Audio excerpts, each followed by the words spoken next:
Welcome back, Mastercrafted Gaming fans. Caleb here with the man, the godfather of King's War, Ronnie Mother Bleeping Renton. Holy crap. This is like my Elvis. This is my Graceland. There we are. I'm talking to Ronnie Renton. Nice to meet you all. How you doing? Ronnie, how's your Adepticon so far? That's been great. It's been absolutely fantastic. We've had, well, I don't know what changed, but last year we had 18 in the tournament. This year we've had 40 in the team tournament, 40 in the... Oh, that's weird. You know what? All of a sudden they got real popular. Yeah, and we got Lone Wolf GT going on at the same time. Same time. And they got 80. I don't know. It's 120 people. Crazy. And there's like 3 other tournaments I know, little 10-man tournaments in Oz, one in the UK. There was like 200 people playing competitive King's War this weekend. Yeah, man, I am so pumped for the direction of the game. I mean, it's really kind of blowing my mind how fast it has taken off. And I know it's got to be keeping you busy. We have a few more of these grey hairs down to, but what a nice problem to have. Yeah, We're starting to keep up with demand. We're on the 4th or 5th print of King's War book. The 5th print? Yeah. Wow. And 3rd print of Uncharted Empires. Yeah, I've got that. I just got my Destiny Kings book, yeah. So it's got a lot of narrative scenarios in there. It's got 6 regular game scenarios in there. It's also got stuff in there for campaign, which I think that's really what we need. Correct. And people enjoy linking a few games together and telling a story. And a lot of people saying, tell us more about Mantic, tell us more about the background. So, Dungeon Saga being set there, Destiny of Kings takes off the battles that were, those guys are in the dungeon trying to stop the hero, but he's got an army up there, and how this, so it all builds the kind of world, and people love participating in it. Yeah.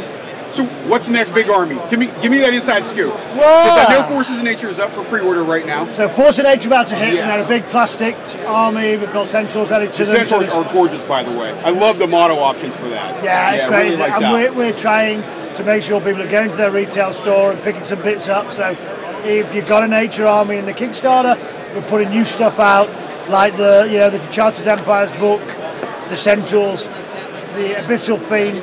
Pop into your store, go and pick something up. We are trying very hard to make sure local gaming stores have new content, new products all the time, because we want to work with them for the longer time.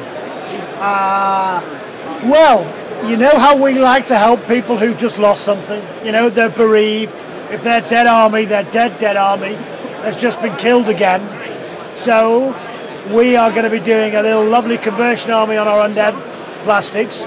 The Armies of Dust is going to be. That would be for. Army of Dust. Huh, Army of Dust. We're just trying to help those people out. Because you can't buy that anywhere now. You can't buy it like an Egyptian kind of themed undead army. No, well, you can now get that from where? Manic Games. Manic Games. Wow. Watch this space. A couple of months from now. I want to point out, because Ronnie yesterday said to me he saw my herd army, which is not Manic models, and he told me I was going to lose, and I did. I lost my game. Listen, I was telling Matt Gilbert when I talked about this book with him. I said, look. We've got to help to people that may have armies that they've built up over the years at great expense with a lot of love and care, but no longer are valid in whatever gaming system they may have bought it for. I said, we've got to offer them a home. I said, let's offer them a home.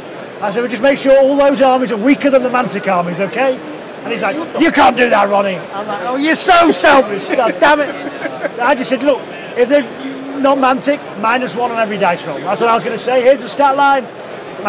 He wouldn't do that for me, but there we are. So. Well, you must be busy at Manic, because I know you brought Matt Gilbert over to help you out. He said he's here. He said his job is as an executive janitor. Yeah. He says he cleans up. After me. Yes, that's what he said. I'm like, how won't make this happen? Make this problem go away. And, it's I'm sorry that was all you could get, because I know he's not that good of an employee. I've heard his podcast. It's not very good. When you're at the bottom of the barrel, you have to take what you can scrape up. I mean, it's off the bottom of your shoe. Hi, Matt. How are you, friend? All right, so give me some inside scoop on Warpath. I'm very eager to see a sci-fi mass loadable battle skirmish game. That I'm really pumped to see this. Can you give me any insight on that? Loads of it. So the first thing was, a couple of years ago, we did Dead Zone.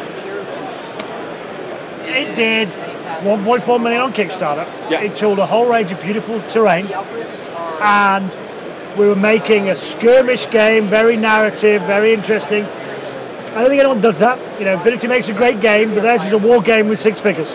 Yeah, we make a skirmish game with 10 figures. But Dead Zone hits in May, and what we've done is we've cleaned the rules up. We've made them very fast, very intuitive. People are loving it. We're running demos here. Please watch the videos. If you've ever wanted a fast play, like King's War style skirmish game, but where you've got 3D, picking up loot, fast bumps, command dice, but simple. You don't have to think too much. You can just play. This is the one. Good. What I'm hoping that's going to do, and the second thing is we've had time enough now to build plastics. Look at that. That's some good looking stuff right there. You've just seen them with the, Force of Nature, the Abyssals, the plastics. We're hitting the plastics. Forge Fathers, Steel Warriors, 5 on a sprue, weapon options, head options, vermin.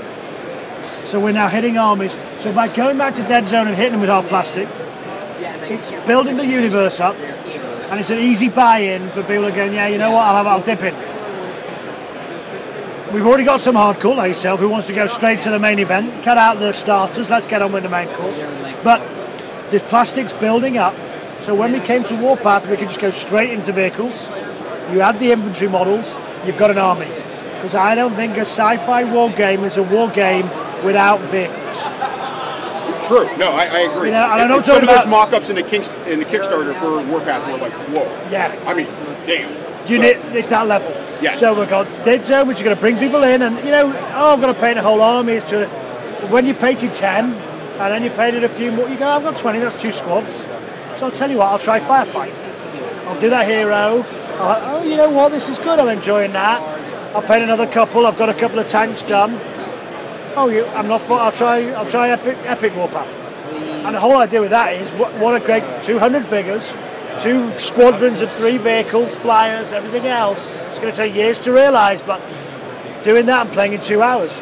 Well, I think you can really cut into that market. Because if we know one thing about Mana games, their games are fair, they're balanced, they're fast, the rules make sense. I mean, what a weird idea. And if I know one thing about Americans, they love bombs, tanks, guns, machine guns. We make some noise. Yeah. Bows and arrows are all well and good, but laser guns are better. So if we're going to get big in the US, we need some big armor and big tanks and guns. So last thing I'm going to ask you about, yes, I'm going to beg you for it. 3 words. Fantasy skirmish war game. Watch this space. What? Oh my God. You guys heard it here first. All right. Well, Ronnie, thank you for your time. I appreciate it. Pleasure. Thank you for Kings of War. It means a lot to this community. We have something we can look forward to every day that we wake up and we get to play games. You're doing a great thing for all of us. So. And we love doing it. We've been doing it years. We had when we started Kickstarter, did we go down the board game route? Did we become a kind of... No, we're going to do a fantasy world. It's called Mantic. It's going to have Kings of War in it. It's going to have Dungeon Crawler in it that gets new people in, and dads playing with their kids, and husbands and wife teams really enjoying and developing the worlds. There may even be a Kings of War skirmish game sometime soon, so that you can dip in at the level you like, but in a world that gets stronger. We're going to do the Warpath universe, skirmish games, maybe a Project Pandora kind of game coming, big Warpath coming. So again, lots of minis. We love minis about, and then occasionally we will do things like The Walking Dead, where we can do something beautiful, people want to paint, and it will bring people into a hobby. Yeah. And then when you played that for a year or two, you think, hey, I love miniature gaming. What's this Warpath? What's this Kings of War? And because we don't have the stores we need to recruit, we want to work with retail stores so they've got good steady sales. So 1 or 2 big IPs that draw people in to play this great hobby. And we are a miniature company, and we're always going to be. Well, you're certainly kicking ass. I mean, I see nothing but up in the future for Mana Games, of course. Touchwood, without a doubt of that. So I'm going to try to get you real hammered tonight at the little VIP event, so I can get some. I'm a player. There's a belly here. You know, this boy doesn't go down easy. Listen, I'm going to try to get. I want some inside scoop, man. All right. He's got some. You know, on video. I want more all the time. So thanks again, Ronnie. Appreciate it. My pleasure. Take care. Thanks, everyone.